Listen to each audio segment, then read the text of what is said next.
नमस्कार. मी ॲडव्होकेट विशाल प्रभाकर साखरे, जिल्हा प्रवक्ता, राष्ट्रवादी काँग्रेस पार्टी, सन्माननीय अजितदादा पवार साहेब गट.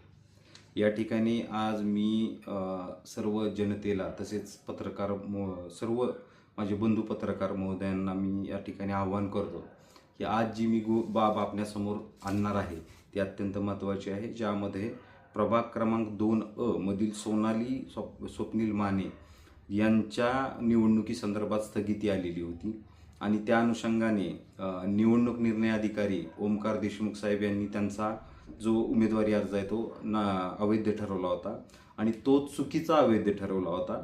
त्यांनी माननीय जिल्हा न्यायालयामध्ये सदर आदेशाला आव्हान केलं आणि आव्हानामधल्या सगळ्यात गंभीर बाबी अशा होत्या की त्यांनी जी काय त्यांचं म्हणणं सादर केलं होतं निवडणूक निर्णय अधिकाऱ्याच्या समोर, तर ते म्हणणं 19/11/2025ला म्हणजे ज्या सुनावणीची तारीख किती निश्चित केली होती 19/11/2025 आणि त्यांचा आदेश पारित झालेला आहे 18/11/2025ला. म्हणजे सुनावणी घेण्या अगोदरच आदेश आहे, म्हणजे आदेश अगोदरच्या तारखेचा 18/11/2025चा आणि सुनावणी दुसऱ्या दिवशी.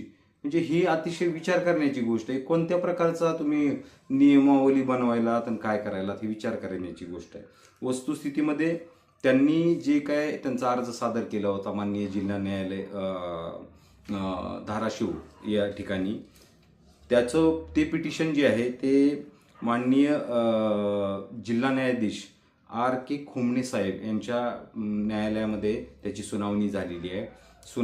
त्याचा निर्णय जो आहे तो 27/11/2025ला आला आणि त्या निर्णयामध्ये त्यांनी ओमकार देशमुख रिटर्निंग ऑफिसर निवडणूक निर्णय अधिकारी यांचा आदेश रद्दबातल ठरवला आणि त्यामध्ये असं म्हणणं आहे की अर्जदारांनी म्हणले की त्यांची सुनावणी 19 तारखेला घेतली, त्यांची सही देखील ॲफिडेव्हिटवर होती, तरी देखील त्यांचं नामनिर्देशन पत्र जे आहे ते हे 18/11/2025ला अवैध ठरवलं.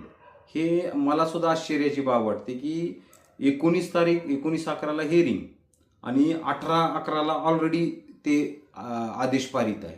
तर ही बाब म्हणजे बॅक डेटमध्ये जाऊन त्यांनी आदेश पारित करून ह्या उमेदवाराची फसवणूक केली.